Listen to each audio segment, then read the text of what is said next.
नमस्ते जी। नमस्कार एक्सेलेंसी। इस वर्चुअल समिट के माध्यम से आपसे बात करने का अवसर मिल रहा है, इसकी मुझे बहुत प्रसन्नता है। सबसे पहले मैं डेनमार्क के कोविड-19 के कारण हुई क्षति के लिए संवेदना व्यक्त करता हूं। इस संकट से निपटने में आपके कुशल नेतृत्व का अभिनंदन भी करता हूं। सभी व्यस्तताओं के बीच आपने इस वार्तालाप के लिए समय निकाला। यह हमारे आपसी रिश्तों के प्रति आपके विशेष फोकस और कमिटमेंट को दर्शाता है। हाल ही में आपका विवाह हुआ। मैं इसके लिए आपको मंगलमय शुभकामनाएं देता हूं और आशा करता हूं कि कोविड-19 से उत्पन्न स्थिति सुधारने के बाद शीघ्र ही हमें आपका सपरिवार भारत में स्वागत करने का अवसर मिलेगा। मुझे विश्वास है कि आपकी बेटी ईदा फिर से भारत आने के लिए अवश्य आतुर होगी। कुछ महीने पहले फोन पर हमारी बात बहुत प्रोडक्टिव हुई थी। हमने कई क्षेत्रों में भारत और डेनमार्क के बीच सहयोग बढ़ाने के बारे में चर्चा की थी। ये प्रसन्नता का विषय है कि आज हम इस वर्चुअल समिट के माध्यम से इन इरादों को नई दिशा और गति दे रहे हैं। डेनमार्क 2009 से, जब मैं गुजरात का मुख्यमंत्री था, वाइब्रेंट गुजरात समिट में लगातार सम्मिलित हो रहा है। इसलिए डेनमार्क के प्रति मेरा विशेष लगाव भी रहा है। मैं दूसरे इंडिया नॉर्डिक समिट को होस्ट करने के आपके प्रस्ताव के लिए आभारी हूं। स्थिति सुधरने के बाद डेनमार्क आना और आपसे मिलना मेरे लिए सौभाग्य की बात होगी। एक्सेलेंसी, पिछले कई महीनों की घटनाओं ने यह स्पष्ट कर दिया है कि हमारे जैसे लाइक माइंडेड देशों का जो एक रूल्स बेस्ड, ट्रांसपेरेंट, ह्यूमैनिटेरियन और डेमोक्रेटिक वैल्यू सिस्टम शेयर करते हैं, साथ मिलकर काम करना कितना आवश्यक है। वैक्सीन डेवलपमेंट में भी लाइक माइंडेड कंट्रीज के बीच कोलैबोरेशन से इस पैंडेमिक से निपटने में मदद मिलेगी।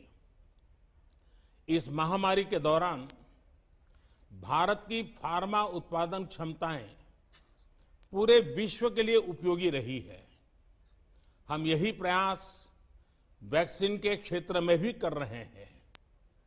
हमारे आत्मनिर्भर भारत अभियान का भी यही प्रयास है कि प्रमुख आर्थिक क्षेत्रों में भारत की क्षमताएं बढ़े और वे विश्व के भी काम आए।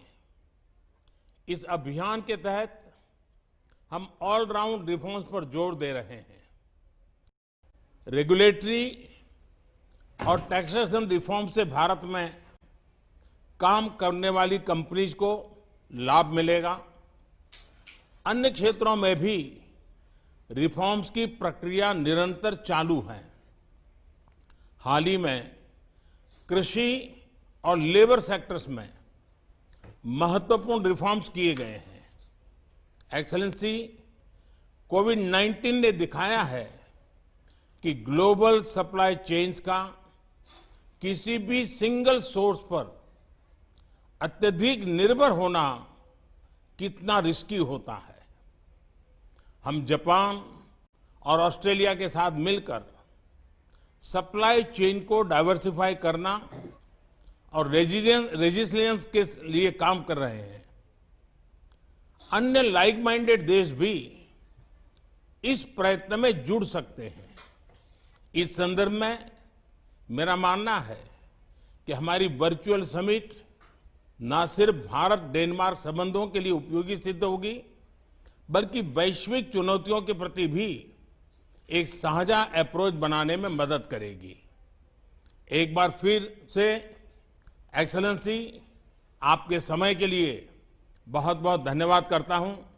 अब मैं आपको अपने ओपनिंग रिमार्क्स के लिए आमंत्रित करना चाहता हूं। Dear Prime Minister, Your Excellency, I am very pleased with this opportunity for us to meet. It is an honor for a small country like Denmark to be a part of India's first Green Strategic Partnership. We need to tackle this crisis together, and I believe that today's meeting is a very clear symbol and a very important symbol of our shared ambition. So thank you so much. I recall with great pleasure our very friendly and our very personally and constructive telephone conversation in May. And thank you so much for the greetings to my family. I can tell you that my daughter will love to visit India once again, and it goes for the whole family. Thank you so much. I would also like to congratulate you on your recent birthday. Congratulations also on the marking of Mahatma Gandhi's 150 years birth anniversary on October the 2nd. We have had historical bilateral relations for 400 years. Well, not the two of us, but our two countries. And glad that the 400-year anniversary will be marked later on this year on a virtual celebration. This will make our bilateral ties even stronger. Today's summit marks for Denmark a milestone on our bilateral relations, on an important and forward-looking agreement on green strategic partnership. We are so proud of this meeting, and we are also very proud that we, as a very small country, is a country that India looks into when it comes to the climate changes. Let me also take this opportunity, of course, to express my condolences for the loss of many lives in India due to the COVID-19. I think we have seen great leadership in India, and we recognize and we know that it is a very, very difficult time for you. So I would like to express my feelings and my condolences. This pandemic is a serious global challenge for all of us, and it affects all of us. And cooperation is so important, directly, bilateral, but also, as you said, multilateral, as a world society. And it is true that we are like-minded countries when it comes to the support of a global world society based on multilateral ideas and values.